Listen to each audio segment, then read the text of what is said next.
the video and thinking about what the word delayed gratification could be. We haven't really discussed that word in here yet, but considering what the video showed us and the word delay gratification, any ideas of what that could mean for you in your life?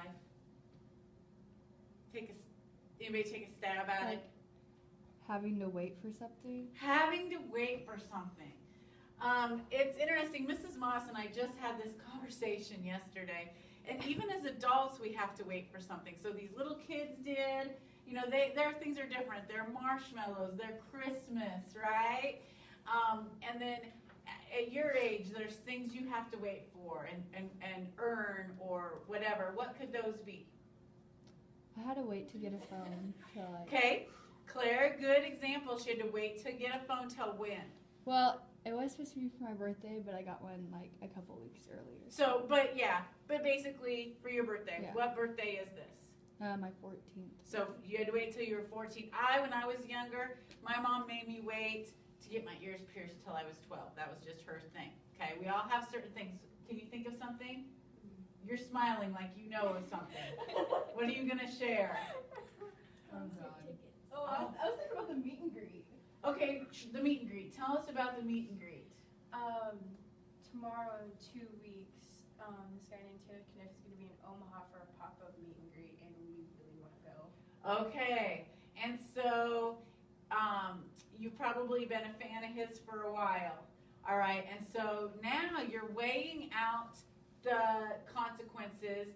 Okay, do I get to go? How much is it going to cost? Am I going to have to miss school? Do I have to talk my parents into it so that I can see him sometime, a meet and greet? Okay, those are some things. Well, soon you guys will be going to college or some kind of training after high school. And there's things that you may have to give up in order to obtain an education, okay? Whatever that education is or that training is, there might be things you have to give up.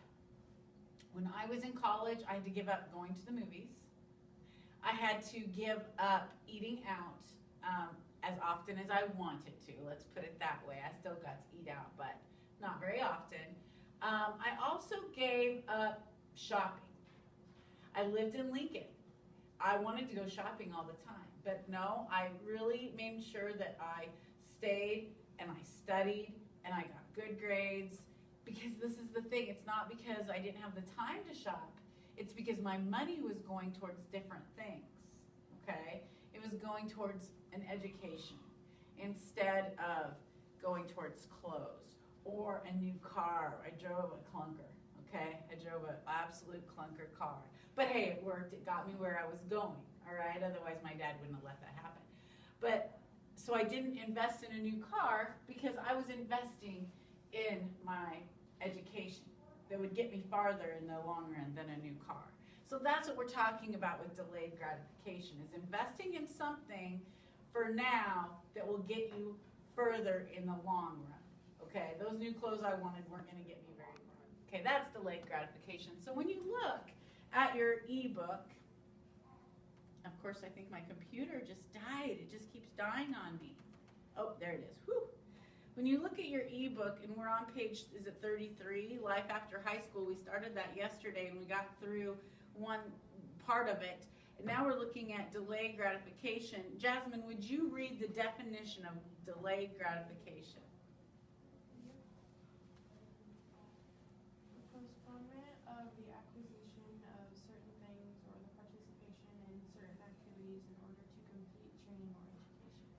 The postponement of certain things in order to obtain an education. So the postponement of an activity or an actual object, okay? We're going to move on now to the next page, which is types of colleges.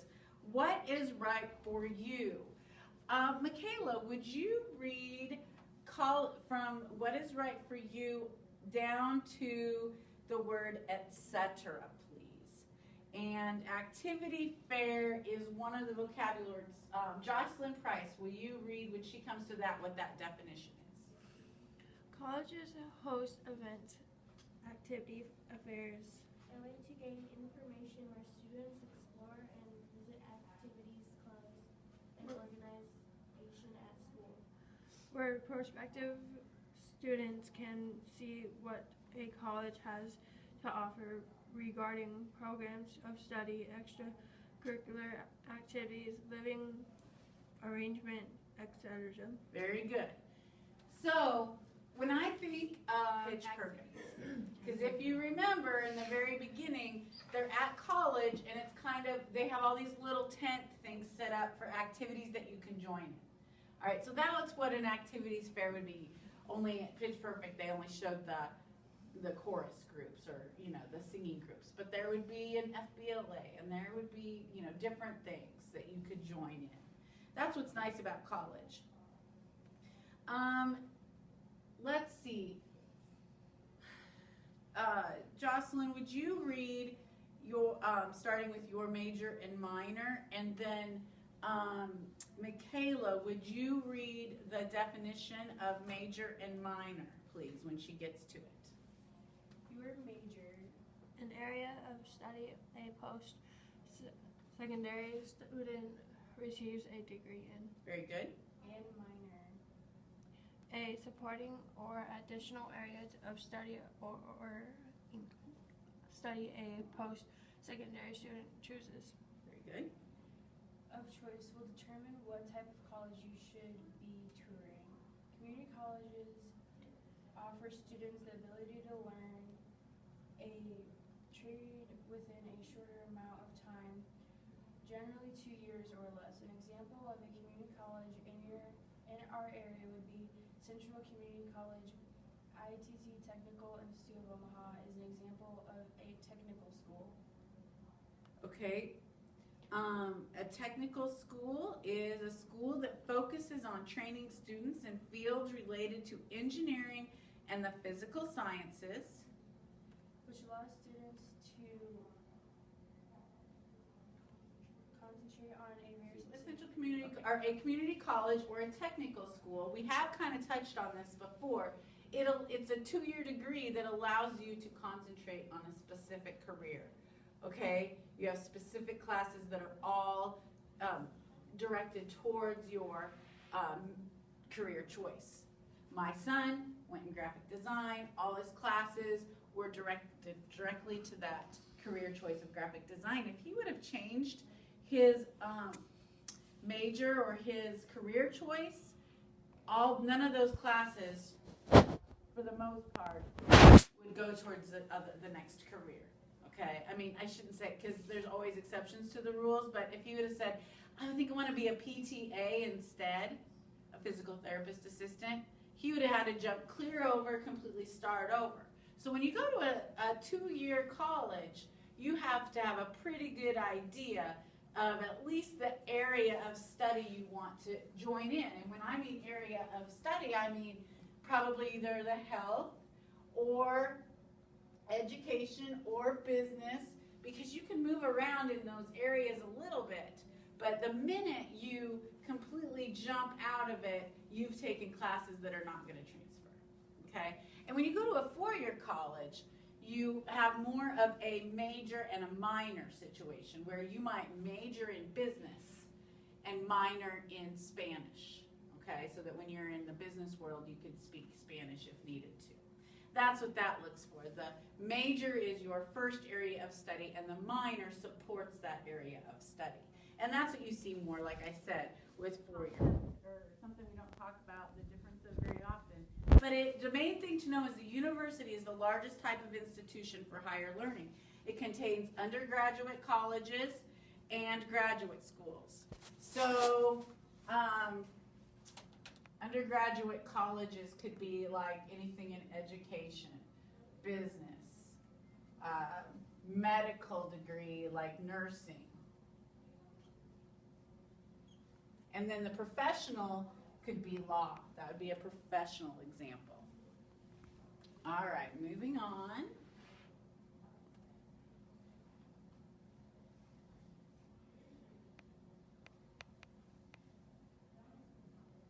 Some occupations such as veterinarian, dentist, and lawyer require training following a degree at a university. Okay, and that's why I have law over here. Okay, but that is called a pre-professional program. So, Jasmine, can you tell us what a pre-professional program is? Schools that prepare students for specific professions such as lawyer, dentist, veterinarian, or paralegal. Very good. It's a pre-professional program. They prepare students for certain types. Then, whether you choose a public college or a private college, and we've talked about those, a public college we gave examples as being, that's a private college. Creighton is private. What else is private? Concordia, Doane, all right? And then we talked about public colleges, and those are UNL, UNK, UNO, okay? Public colleges receive government money to help them operate. Private colleges rely on tuition and endowments, which are gifts, okay? All right. Whether you choose a public or a private college will depend on many factors such as your career goals, your desired location, your class sizes, and your financial status. Generally, during the second semester of your senior year, your parents will complete a FAFSA. A FAFSA is free application for student aid, FAFSA. I've completed these before because I have kids in college. How many of you have an older sibling that in college? Very good. That tells me your parents have completed a FAFSA before, at least once, if not more. And it's a lengthy process, so thank your parents and be nice to them for doing this for you, okay? Because what it determines, you cannot get a student loan, you cannot get grant money, you cannot get scholarships unless you complete, your parents complete a FAFSA, all right? So they're very important in the process. It's a lengthy questionnaire that is required in order for you to receive any type of federal aid. Once the FAFSA is complete, students are awarded financial aid. Jocelyn, can you tell me what financial aid is? Money received from sources to pay for college such as scholarships, grants, work study, and student loans. Very good. So a lot of different types of monies that could come to you to help you pay for your education. When I was a senior in high school, I got very nervous. I'm a nervous type of person. I can't help it. I got very nervous when I started thinking I used to feel nervous because there's always a way, all right? I eventually figured that out. It took me a long time though, but there's always a way. There's financial aid out there. You can get work studies, which means you can work on campus, and they will pay you for doing something on campus that also gives you time to be working on your homework. My son did a work study in the computer lab at CCC, so he could work on his schoolwork and be in charge of the computer lab, and he got paid, so that worked out. There's always things that financial aid can help you with. Another way to help pay for college is through an apprenticeship program where on-the-job training is combined with classroom learning, okay? So a lot of apprenticeships could be like in plumbing or in electrical. Those are just a couple that I could think of off the top of my head. But you could get paid to do the job and learn at the same time the trade that you're interested in. So that's another option. Once the apprentice has completed all of their training, they're referred to as a journey worker. Okay? Jasmine, can you tell me what a journey worker is? A certified, experienced, skilled craft person who has successfully completed an apprenticeship. Very good. So they are a skilled crafts person. I've picked on Trent a lot, and he's not in here for me to pick on him again, but I'm still going to pick on him and say that his dad is a journey worker. He's a skilled crafts person, okay, because he's in the plumbing business. That's a Claire, would you read an internship until the end of the paragraph?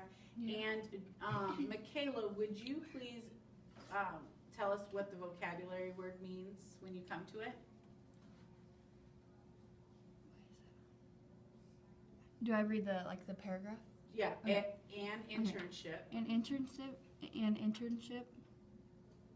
And then Michaela? A part-time on-the-job learning experience that reinforce classes introduction. Very good. Is a method of on-the-job training for certain careers. Unlike an apprenticeship That's a tough word, apprenticeship. programs, interns are usually university and pre-professional students. Various opportunities will help prepare you for traditional forms of work or a remote job. And a remote job is? Completed away the office, either work. Okay, so let's look at an internship. The closest example I can give you to an internship would be a student teacher. We are familiar with that. We have a student teacher in English right now. We're familiar with that. That's similar to an internship, okay? In the business world, a banking system might have an intern come in and learn the ropes. In the advertising world, you might have an intern come in and help out, and it's just a short time where they're hired to do a job, okay? And then they learn tricks of their trade. And then a remote job is completed away from the office, and it could either be work done from home or both examples of having remote jobs. My sister is a graphic designer that works from home, so she owns her own business. Once in a while, she'll drive to Lincoln and Omaha and have a meeting with her clients, but all of her work is done in her office at home. And then my brother-in-law, it works for Pioneer. All of his paperwork is done at home, all right? But then, and he makes a lot of calls to farmers, but he also visits them at their houses and at their fields. And so he is a remote worker. Neither my brother-in-law or my sister have an actual office that they go to work, or an actual place other than their house, okay, or in their vehicle they're working, okay? So hopefully that makes sense. All right, what I want you to do now is on your own, I want you to go to the next page in your ebook, and I want you to review the internship that I have there. I want you to review what you've learned about colleges, and then there's a little quiz on what you have learned. So just complete that on your own, and then you can take your iPad.